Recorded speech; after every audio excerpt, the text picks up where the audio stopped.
Alors bonjour tout le monde, je m'appelle Michael Capaz et pour mon projet personnel, j'ai décidé de faire des expériences scientifiques. Alors pendant cette vidéo, je vais vous montrer 4 expériences scientifiques différentes, le matériel nécessaire pour chacune d'elles, comment les faire et des explications simples pour chaque réaction. Pour commencer, la plus facile à réaliser, l'eau qui gèle instantanément. Alors cette expérience est assez simple. Tout ce que vous avez besoin, c'est des bouteilles d'eau, au moins 5 de préférence, au cas où vous auriez à recommencer, un congélateur et bien sûr de la patience. Maintenant, ce que vous voulez faire, c'est prendre les 5 bouteilles d'eau, au cas où qu'il y en ait une ou plusieurs qui ne marchent pas, et les mettre dans votre congélateur pendant 2 à 3 heures, dépendant de celui que vous avez.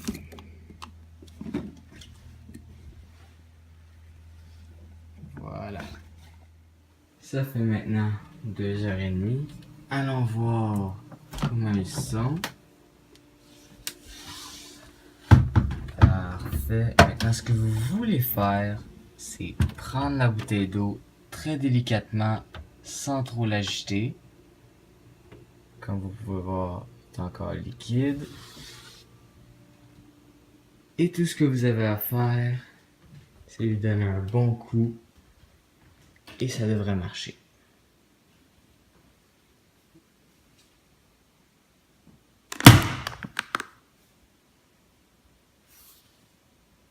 Comme vous voyez, la glace a commencé en haut et est descendue jusqu'en bas. Alors, l'explication pour cette expérience est due au fait que même en dessous de 0 degrés Celsius, la réaction de l'eau qui gèle ne se déclenche pas tout de suite. Elle a besoin d'une perturbation pour commencer et c'est ce qu'on appelle la surfusion. Cette perturbation peut être une vibration, un choc ou une impureté, comme on pourrait le voir dans un lac. Et ce qui n'est pas le cas dans une bouteille d'eau minérale. C'est pour ça qu'il faut faire attention quand on la sort du congélateur. Et donc, plus l'eau est pure, plus elle peut descendre en température sans se transformer en glace. C'est l'effet des impuretés qui forment les noyaux pour que la cristallisation puisse se faire. Sans eux, l'eau reste liquide jusqu'au point de nucléation, qui est environ de moins 40 pour l'eau. Et à ce moment-là, les noyaux se forment spontanément et déclenchent la solidification du liquide sans qu'il y ait besoin d'impureté ou un choc. Alors passons ensuite à la deuxième expérience, le dentifrice pour éléphants. Alors à partir de maintenant, les expériences que je vais vous montrer ne devraient pas être reproduites sans la supervision d'un professionnel, comme moi j'ai, Madame Posé. Et maintenant, pour cette expérience, vous allez avoir besoin d'un grand bassin ou un contenant quelconque pour contenir les dégâts, un Erlenmeyer de 200 ml, un petit bécher ou une tasse en plastique, de l'iodure de potassium, du peroxyde d'hydrogène à 30%, des lunettes de protection, des vêtements que ça ne vous dérange pas de tacher parce que l'iodure tache, des gants de protection, du savon à vaisselle et bien sûr du colorant alimentaire. Alors, premièrement, dans un petit bécher, mélangez l'équivalent d'une spatule d'iodure de potassium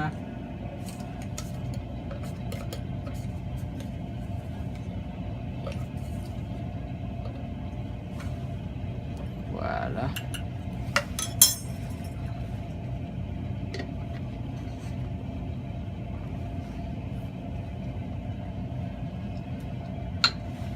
Ensuite, dans le ballon jaugé, mélangez 30 ml de savon à vaisselle.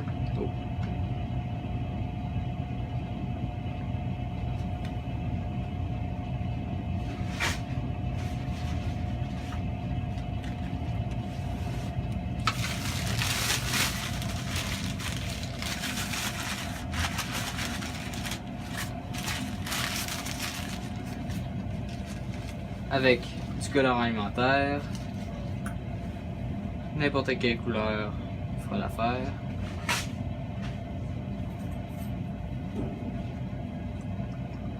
Et ensuite, verser 60 ml de peroxyde d'hydrogène.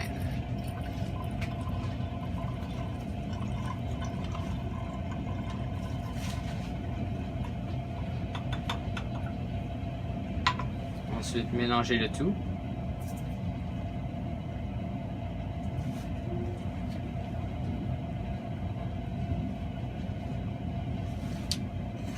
On va juste rajouter un peu de d'iodure de potassium, comme ça.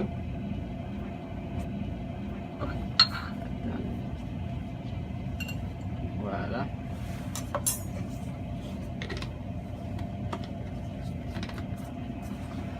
Là, on continue de mélanger.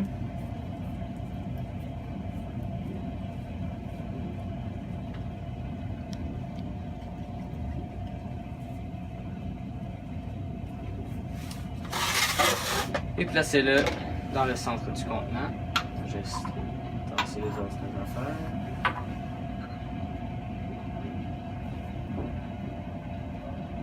Voilà.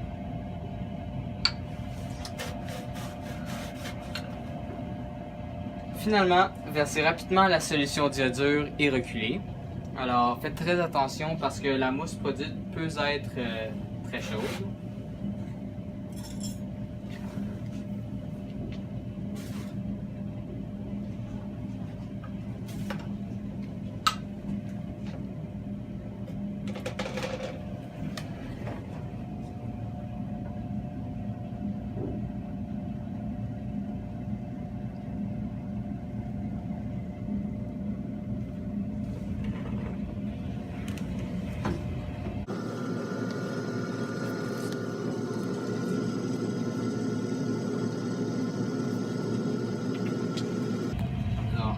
Voyez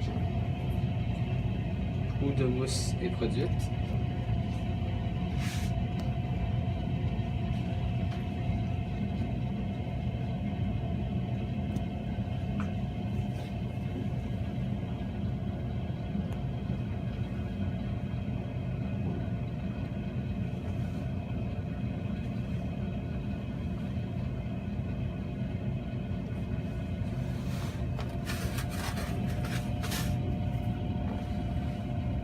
Et même le contenant est très chaud, alors faites bien attention.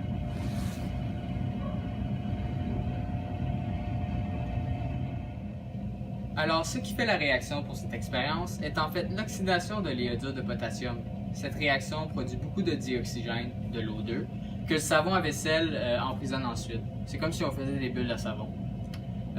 Et ce qui produit la mousse. C'est aussi pourquoi si on approche une allumette récemment éteinte, elle va se rallumer parce que le dioxygène est très inflammable.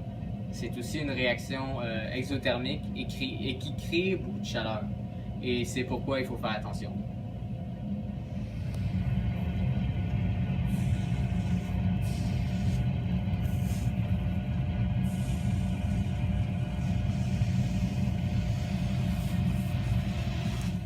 Alors maintenant pour la troisième expérience, le sucre qui se carbonise.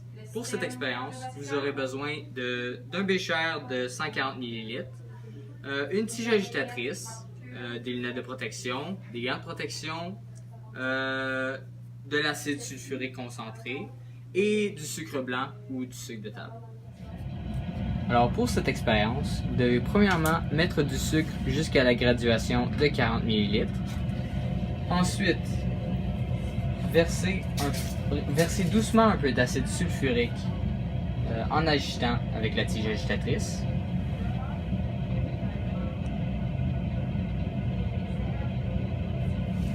Voilà.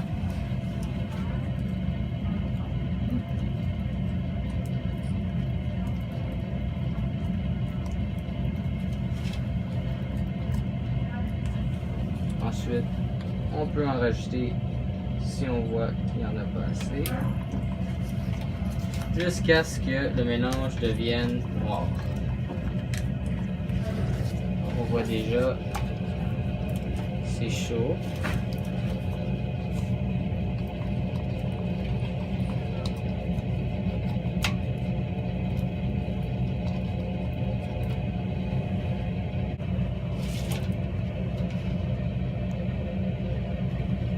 Et voilà. Vous allez remarquer qu'une masse noire commence à sortir du bécher, ce qui crée une forme en fait qui ressemble à un serpent, d'où le nom de Black Snake Experiment en anglais.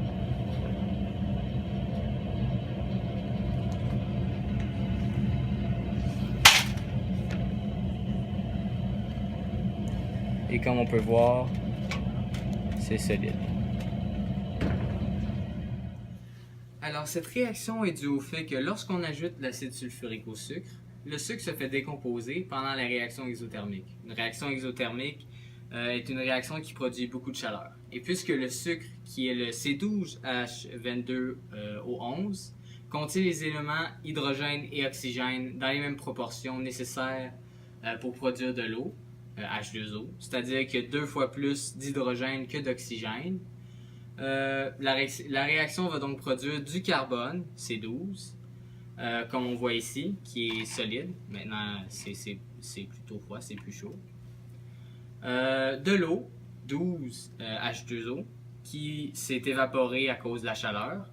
Et le trioxyde de soufre, le SO3.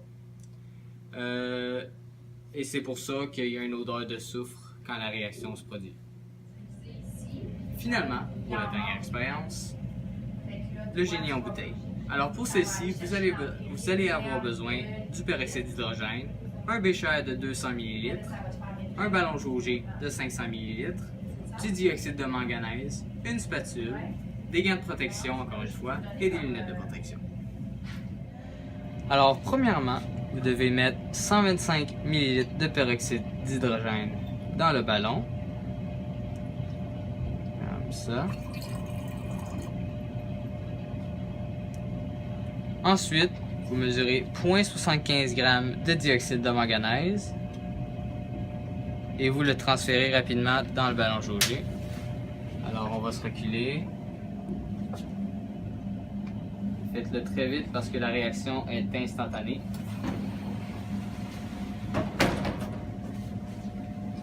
Alors comme on peut le voir, une grande quantité de vapeur est produite.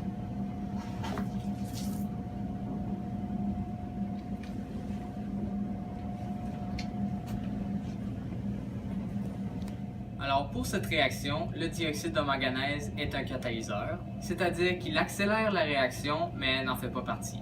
Le peroxyde d'hydrogène H2O2 va donc se décomposer rapidement en eau, 2H2O, et en dioxygène, O2.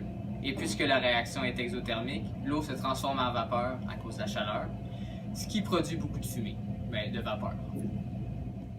Alors, j'espère que vous avez apprécié les expériences que je vous ai montrées et j'espère aussi qu'il vous a un peu plus intéressé aux sciences. Merci de m'avoir écouté.